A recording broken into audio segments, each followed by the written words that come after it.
Good morning. I'm Ward 1 Councilmember Brianne Nadeau, Chair of the Committee on Public Works and Operations. Today is Wednesday, February 18th, 2026, and I'm calling to order this public roundtable of the committee in room 123 and on the Zoom platform. The time is 9:36 a.m. This hearing is being broadcast on the DC Council website as well as on our committee's YouTube page, DC Council Public Works. Today's hearing will consider PR 24-0454, the Director of the Office of Veterans Affairs, Julian Purdy, Confirmation Resolution of 2025. The purpose of PR 26-0454 is to confirm the appointment of Julian Purdy as Director of the Office of Veterans Affairs. The bill was introduced on December 8th by Chairman Mendelson at the request of the Mayor and referred to the Committee on Public Works and Operations for consideration on December 16th. Under the Mayor's Office of Community Affairs, the Office of Veterans Affairs provides outreach, advocacy, and assistance to DC's 30,000 veterans and their families. Through its district veteran service officers, the office assists veterans and their families with federal VA claims and benefits. The office also develops commemorative events that recognize the military service and sacrifice of district veterans. I look forward to discussing this important work with Mr. Purdy and learning how he plans to build upon the work of the office to ensure our veteran community is supported. Mr. Purdy brings to MOVA nearly 20 years of experience in military and veterans affairs, specializing in executive leadership, budget management, and staff development. Prior to this appointment, he served as the Deputy Assistant Secretary of Policy of Veterans Employment and Training Services in the U.S. Department of Labor. In this role, he managed offices and oversaw matters related to policy, research, communications and outreach, and congressional engagement. He also played a role in the development of budget and performance metrics and programmatic oversight. Mr. Purdy also served as a professional staff member on the Economic Opportunity Subcommittee of the House Veterans Affairs Committee. In this role, Mr. Purdy was responsible for conceptualizing, drafting, and analyzing legislation related to military transition, employment, education, vocational training, home loans, and homelessness. Prior to his time on the committee, he served on the Hill as a fellow and as an intern through the Congressional Black Caucus Foundation.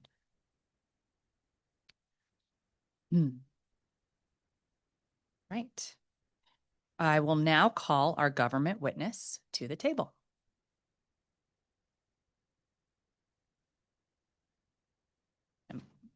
Excellent. Before you get too comfy, you can raise your right hand. Do you swear or affirm under penalty of perjury the testimony you're about to give to the Committee on Public Works and Operations is the truth, the whole truth, and nothing but the truth? Excellent. Thank you. When you're ready, you may begin your testimony. Just hit that little circle button to make sure the red light's on.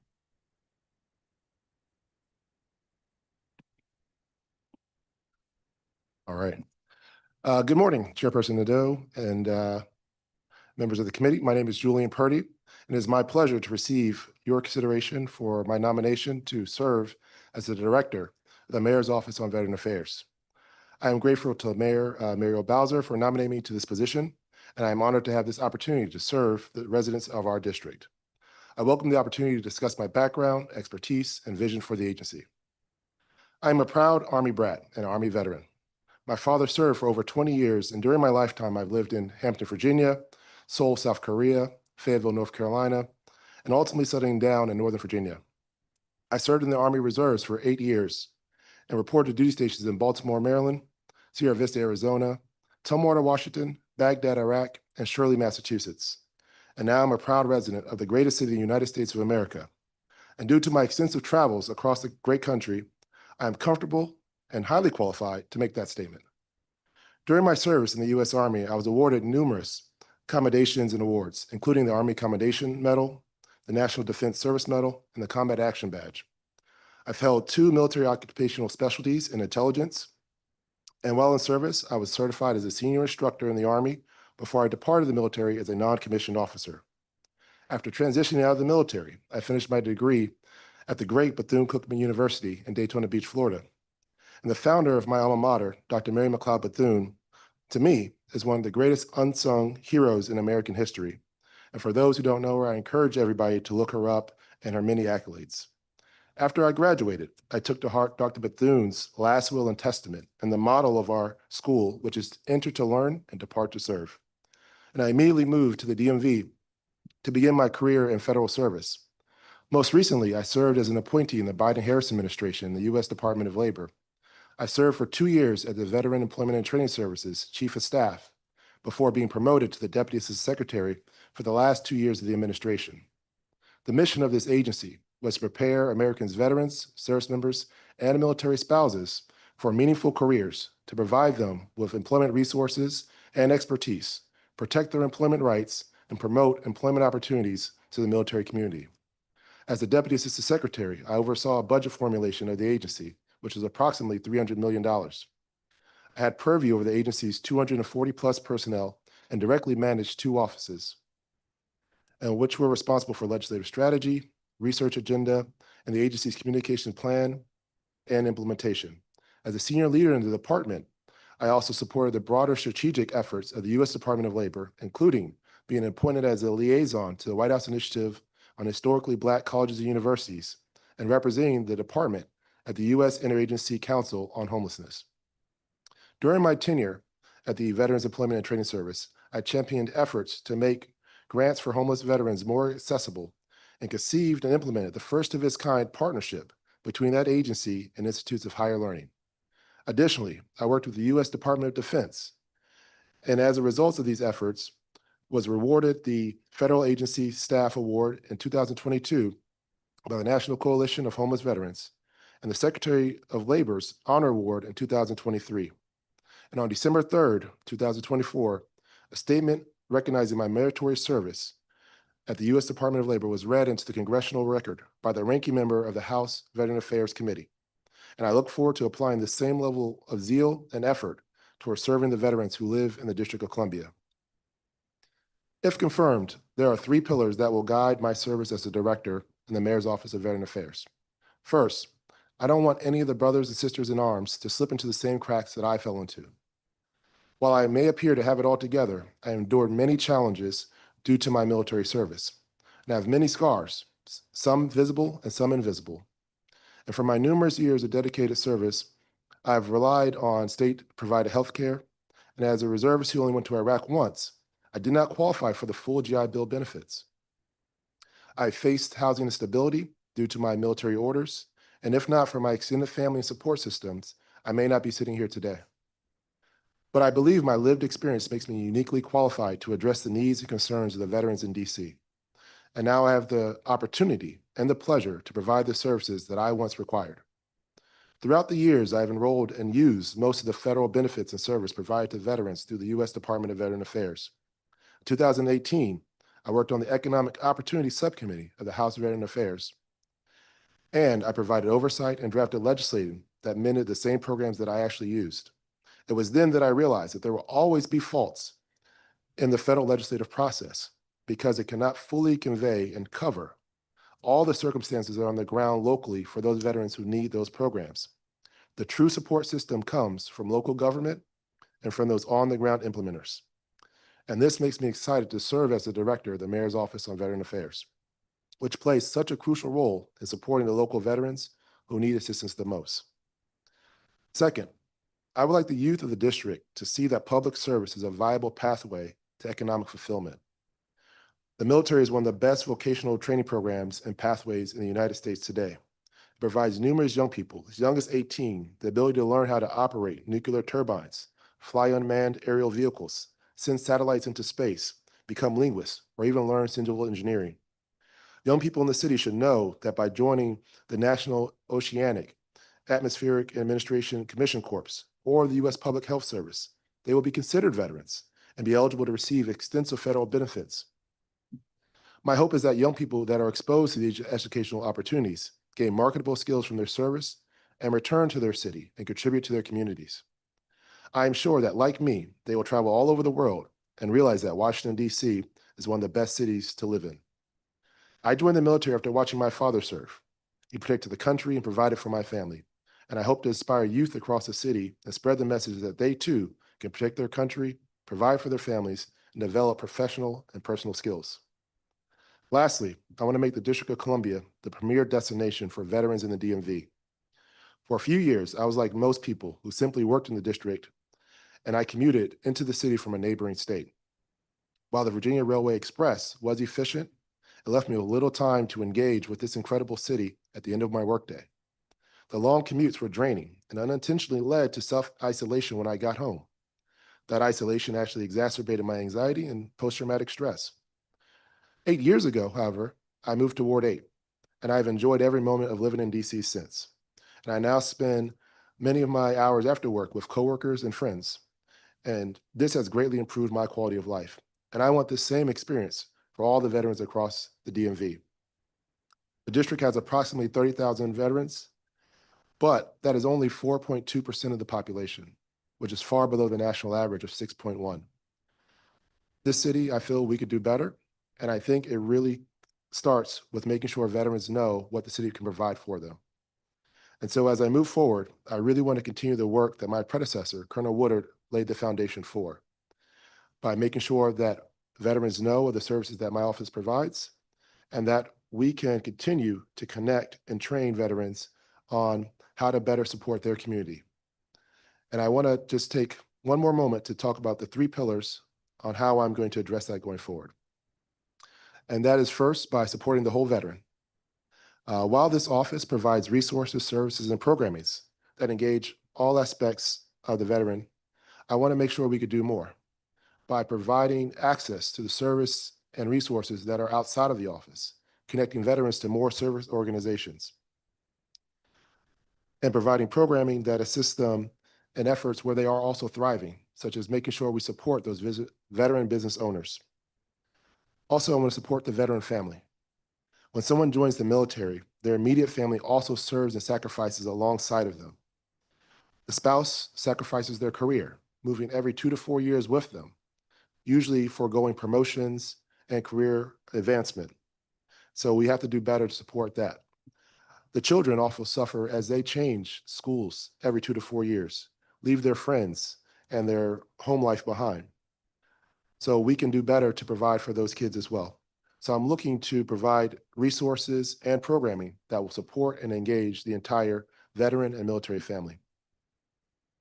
And lastly, I want to make sure that we connect veteran service organizations with each other. A lot of them are operating currently in the city within a bubble. They know what their programs and services are, but they don't know what each other are doing. I think we can greatly improve the service that they provide by connecting them to each other and making sure that they are in a connected network where all veterans can be serviced by these organizations. Overall, under Mayor Bowser's leadership, I believe my approach to expand upon the work started by Colonel Woodard would make the Mayor's Office on Veteran Affairs the nexus point for all things related to veterans in the District of Columbia. And if the Mayor's Office on Veteran Affairs cannot provide a service or resource requested by a veteran directly, our staff will then be equipped with expertise and relationships to direct the constituent to the adequate support, reducing their barriers within the city. Thank you, Chairperson Nadeau, for the opportunity to testify before this committee, and I'm happy to respond to any questions that you may have at this time. Thank you so much, Mr. Purdy. I really appreciate your testimony. You can keep it on because I'm going to have questions for you right away. And you may already know this, but we're a military family too. My husband's at Fort Benning right now at OCS. So doing the single mom thing for a bit over here. So excited to work with you.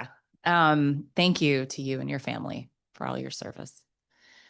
We have some standard questions that I'll ask that are a little boring, and then we can get into some meat. Okay. So are you presently an officer or director of any corporation, partnership, or other organization in the District of Columbia, either for profit or nonprofit, which is doing business with the District of Columbia? No. Okay. Are you presently a member of any board or commission connected to the district government? No. Do you or any member of your immediate family have any interest, financial or otherwise, that may directly or indirectly pose a conflict of interest for you in the performance of your duties as director? No. Do you have any outstanding liability for taxes, fees, or other payments to the district, federal, state, or other local government, either contested or uncontested? No. Okay. Why are you interested in being director of the office? So as I alluded to in my testimony, this position is very unique. You actually can help the veteran on the ground level and actually see the fruits of your labor. So there is a selfish part of me that would like to see how I can help support people and see how my efforts are actually changing their life. Previously, I've worked at the federal level, as I mentioned, and so I've got to see things in the legislative side at the 10,000-foot level of how these programs are crafted to give veterans opportunities. And so I was very removed from the actual end user. Mm-hmm. In the Labor Department, I was a little bit closer where I actually worked with those programs and provided grants for those implementers. And so still I was removed from the veterans we actually were serving and helping. But here, I'm actually able to see these veterans every day, engage with them, hear their stories, and hear what they need.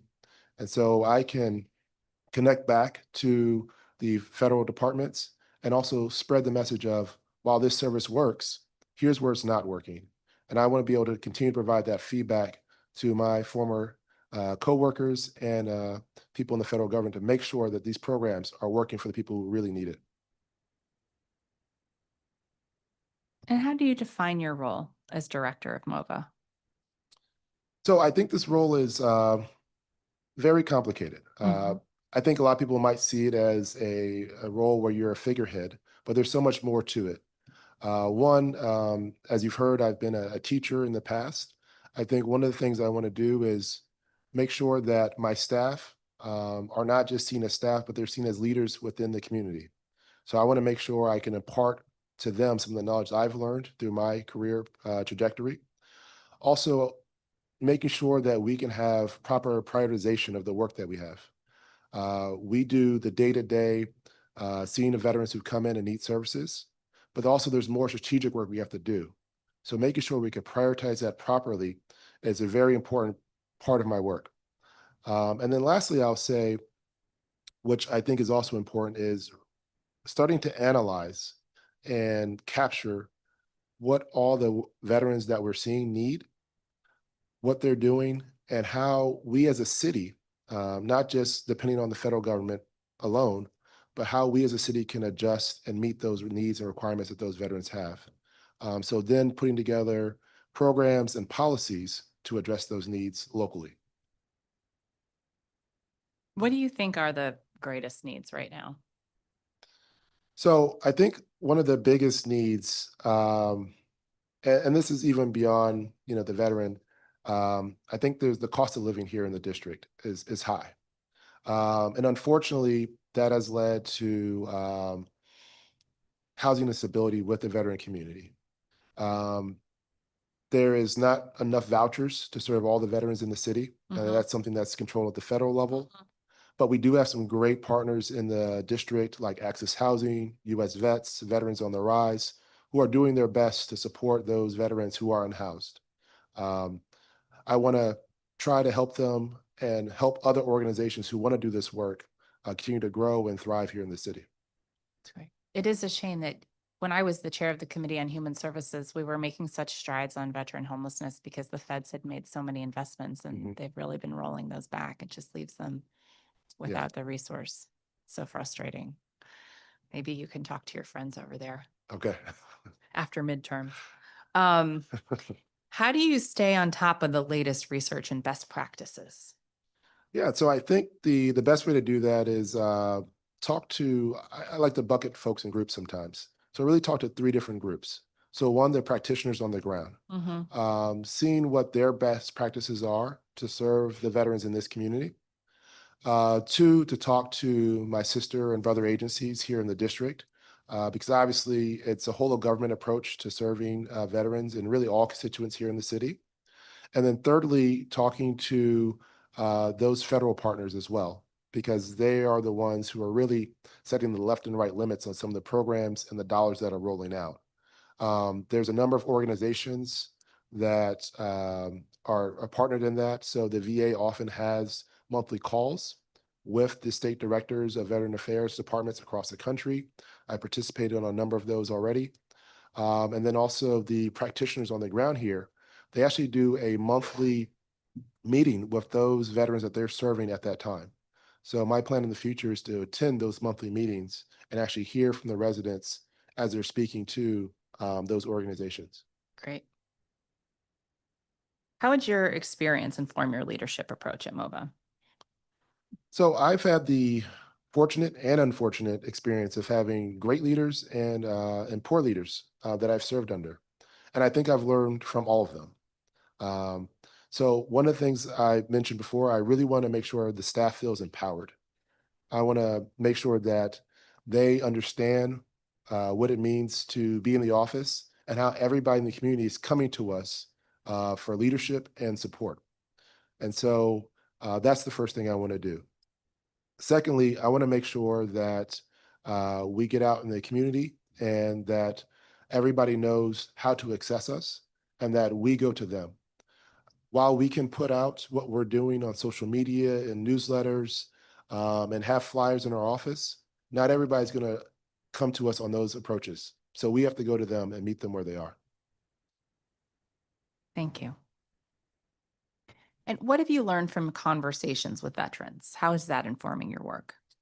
So honestly, that has been some of the most enjoyable work that I've done so far, conversing with veterans. Um, Sometimes my staff has to reel me back from conversing too much. But I will say that the veterans in the district are very savvy.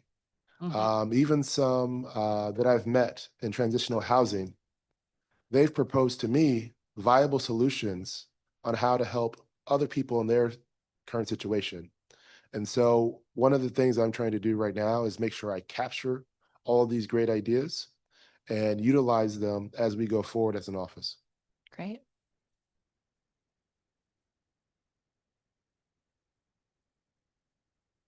Kind of got to that.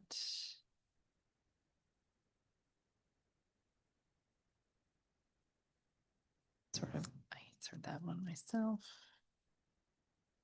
How do you define success as a director? So I think that's usually, at least for me, I would say, defining success is usually the first step um, of really laying out a strategic plan. So one of the things I've started to do is for those three things that I mentioned in regards to engaging the veteran family, and connecting organizations, I laid out some rough goals for my office. So engaging the whole veteran. One, how are we providing the services that the office has traditionally done, but setting benchmarks for ourselves to engage veterans in new ways. One of the things that I've been leaning into and doing some research on with my team is looking at art therapy for veterans. That's something that the VA has actually done in the past. And to your earlier point, Chairperson Nadeau, that's actually been kind of clawed back. Same with some of the alternative medicines such as Tai Chi and acupuncture within VA. But these things have been proven to be reliable. So how can we as an office make sure these resources and this research is still available to those veterans? So that's how we're kind of approaching like the whole veteran. In regards to the veteran family, I mentioned I want to make sure that we keep the military spouse, veteran spouses, and children in mind. So having discussions with the district in regards to how do we look at district employment and some preference potentially for military spouses as we go forward. How to engage them in programming so that it is particularly engaging them and not necessarily just the service member. So having a number of events that we're going to do specifically for that population is one of the benchmarks I have there. And then as we connect veteran organizations and veterans with each other, we have been greatly expanding how we are approaching our advisory board meetings by inviting leaders of those veteran service organizations to those meetings so they can talk about what they're doing, their activities and events with a broader veteran community beyond their traditional network to make sure that we can start having collaboration as we go forward as a whole population within the city. Great. Thank you.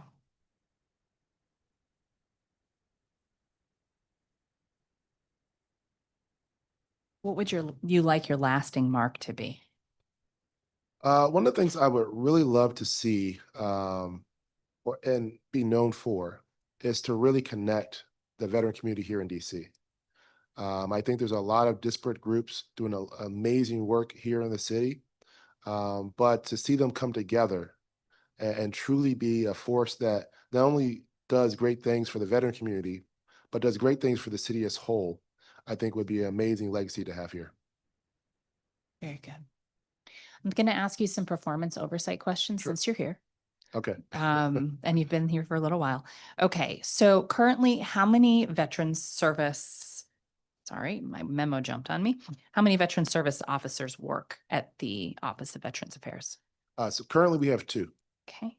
And can you walk us through the types of issues the VSOs are called upon to assist?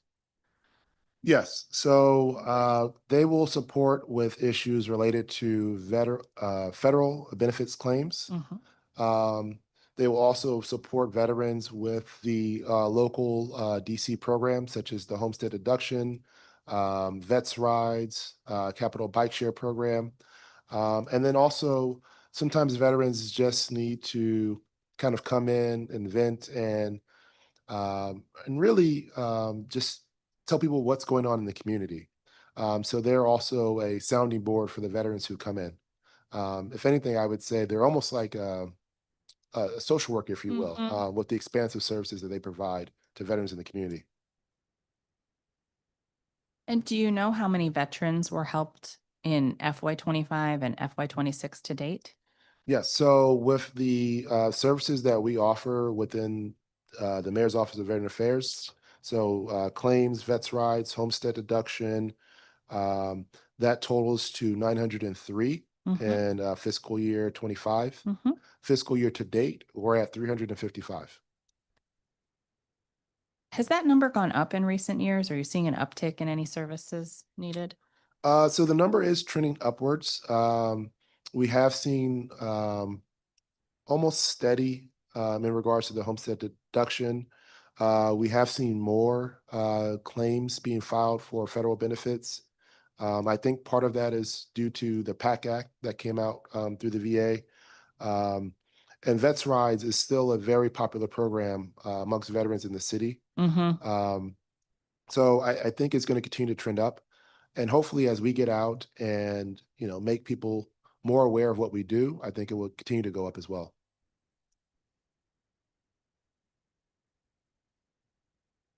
How do veterans find out about the services the office provides? So we hold monthly resource symposiums. We talk about our services on social media. We have the monthly newsletter, and also we actually go out in the community. So since my time here, starting in November, I've been to approximately 6 different veteran service organizations meetings where I introduce myself and the services the office provides. And also, I've met with over 14 different commanders of organizations, either virtually or within my office as well. Do you think there are vets out there that aren't connected to any of those orgs that we can still reach? 100%. There's been a trend, unfortunately, where younger veterans have not been joining those veteran service organizations. Yeah. That's kind of a concern for some of these groups because they also provide services as well too. Yeah. So it's really a loss to those veterans who are not connected to these organizations. And I'll just say also that the beautiful thing about these organizations, and not anyone in particular, but they do offer mission, which oftentimes we lose when we leave service, Yeah. and they offer community. So I think it's all around benefit. Doesn't matter which organization, but hopefully we can connect them to a organization. Do we have a way of identifying those who aren't connected to organizations? Not necessarily. As we do different events in the community, that's not something we've asked, but I will take that down to ask veterans if they are connected. Yeah. One of the things I want to do as we go forward is to make sure we invite those VSO partners to our events so they can table and also inform people of who they are and what they do. I guess my question is more, how do we know which vets are here that aren't connected, right? Does the VA send a list to you? How does that work? Yeah, so with our veteran service officers, they are connected through the VA system. That's how they process the claims. But there is unfortunately not a system set up right now, whereas service members leave the service and come to the city, that the city itself is made aware. Yeah. I have had a conversation with the base commander of Fort Myers, Henderson Hall. And so that's one of the things I actually asked of him is, can our veteran service officers come to those TAP classes and then see who wants to come to the city so we could be proactive and let them know, hey, this is what the city can offer you if you do decide to come here. Nice. That'd be great.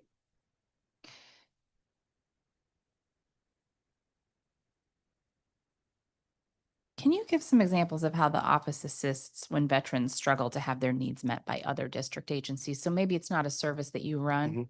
but you know someone needs help with?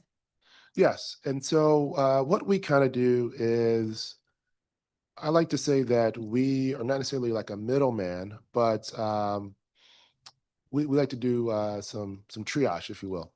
So where there's sticking points of other district agencies, we want to make sure there's a constant flow of communication because sometimes the sticking point could be one side is not responding to the other. Mm-hmm. So I think our first thing to do is make sure that both parties are aware that there are some needs that could be serviced and met through talking, and then have those informal conversations to say, hey, what are the problems? Mm-hmm. There could be an issue where a veteran can't get that service, but they are very persistent about, hey, I need this service. So we can explain to the veteran as the non-antagonist that, hey, this is the guidelines of that program. This is how you either qualify or you don't. So we can do that piece. In regards to the agency, we, our biggest thing is just making sure that they're responsive and that they continue to do the service that they are empowered to do. Thank you. Can you give an update on the monthly veteran roundtables the office holds in the community? Yes. So unfortunately, due to the snowstorm, we actually canceled the one in January. But the one in February is going to take place the last Thursday of this month. It's going to be at 12 noon. Um, and we're actually going to do things a little bit differently this year. So we are actually going to make each of these monthly resource symposiums themed. And so this month's theme is self-love and self-care because February is the month of Valentine's Day, the month of love. So we want to make sure veterans are loving themselves. So we're going to provide some speakers who are going to speak on mental health, ways to provide for your mental health and welfare. So we're going to have a speaker from the VA, a social worker, to talk about this. One of our colleagues is going to actually go through some breathing techniques and stretching exercises that veterans could do at home. And also, we are going to have a, um, a speaker from Mission Belonging, and they're going to talk about the efficacy of art therapy to veterans to make sure they understand what this could do for them and how it can work to connect them back to their emotional state and their overall whole being. And where do veterans find information about the roundtables? So again, that's us going out into the community, making sure they know. We have a social media post about it now. We have mentioned it in our monthly newsletter that has gone out for the month of February already. And every time I meet with somebody or the staff meets with somebody, we are telling everybody about this so that we can continue to get the word out. How many people do you usually get at them? So my staff is informing me that before my arrival, there was about 12 to 15 folks per symposium. Any concerns that you've heard from veterans who attend the roundtables?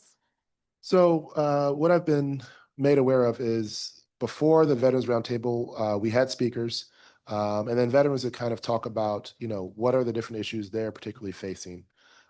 Some have been issues in regards to accessing and communicating with the Federal Department of Veteran Affairs, and we've been able to step in and kind of bridge that communication gap for them in the past. But also, there are a few veterans that say, hey, I don't know what the city offers. And so we could sit down with them and actually talk them through what we offer in the district here. Great.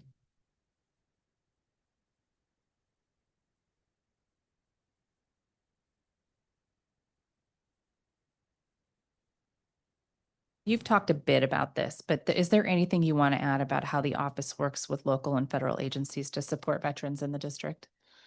Yeah, I would say that, beyond what I've already stated, I think the office does a really good job, and I can take full ownership of that. I think the staff before me, they've established some great relationships that I've been able to tap into to really make sure we're doing the best for veterans. And I know you asked me before about how we support veterans with other offices. And so as I'm thinking about this now, a very specific response to that is with the Pathways to Work program. Mhm. And so that's where we provide some relief in regards to uh, tickets within the city and helping them get access to driver's license, even though those barriers have been reduced now. Um, so we work very closely with the, um, I'm sorry, I'm drawing a blank on the acronym now. It's DC. DFHV? Yes, thank Mhm. you. And so we have been on phone calls with them to talk to them about applications that veterans have coming before them. And where they have spotted issues, we then alert the veteran. So, for example, we've had a veteran who was out of state, was applying for the program. And so we were the ones to kind of break the news like, this is a program specifically for district residents. So we work very closely hand in hand, and we have numerous and frequent conversations with them. Great. With that ride specifically, any challenges over the past year the committee should be aware of? I would say with Vets Rides, again, it's a very popular program. The I think the one issue we may have is maybe it's too popular. Mhm. Because right now we're limiting the rides to veterans to 8 per month. Mhm. The code allows us to provide more, Mhm. but we have to limit it to that amount due to funding. We want to Mhm. make sure we can fund these rides throughout the whole fiscal year. So those limitations are in place. Um, but I think that also means we have something really good on our hands as well. So we're going to continue to support that program the best we can. All right. And finally, I want to hear more about the work of the LGBTQ plus veteran coordinator. Could you share with us some of the activities or outreach conducted by the coordinator in FY25? Sure. So the coordinator who came on board last year has facilitated numerous events during World Pride, even a LGBTQ plus military community, including like a backyard barbecue bash, a resource fair, our stories, our truth, LGBTQ plus veteran stories of joy and resistance, a military and veteran mixer, and also a suicide prevention event beyond what happened during the DC World Pride as well. So they have been doing amazing work for the office. And as they've been doing these different events, they've been also putting a plug out for the LGBTQ plus veteran survey that we instituted last year. So we're still actively collecting input from veterans on that. But we usually tend to go to events to promote that particular survey and utilize the mayor's office on LGBTQ plus affairs as well. Thank you. And can we just know when the needs assessment will be completed? Yes, so I am actually starting to have conversations with the contracting body Actionuity in regards to formalizing and finalizing that data. Mm-hmm. I think we have questions as well in regards to um, have we captured enough to have a good Mm-hmm. sample size? So there's also still some thoughts around do we prepare an initial report while keeping the survey open to collect more data to make sure we capture a full sense on what this particular population is facing within the district? So you think maybe just not enough to draw conclusions yet? I would say so at Okay. this current moment. And was that an issue with the vendor? Is that a challenge with the population? Yeah. So I think for us, we're trying to be strategic in how we advertise the survey itself. Okay. We don't want to put it, out there for everybody to see. So we want to make sure we go to those communities and then let them know that this survey is available and to take it. Mm-hmm. And so, as you heard, some of the many events that the LGBTQ plus coordinator has been doing, um, I think we can reach more folks in having more events to make sure everybody signs up for the survey. Got it. Thank you. Anything else you want to add before we adjourn? No, but I actually I will say one thing. I'm sorry. As I mentioned before, I'm very excited for this opportunity. I really look forward to doing the best we can for the veterans in the city. And I thank the committee here for this opportunity to share a little bit about myself and my vision for the office. Thank you very much. And this concludes today's public roundtable.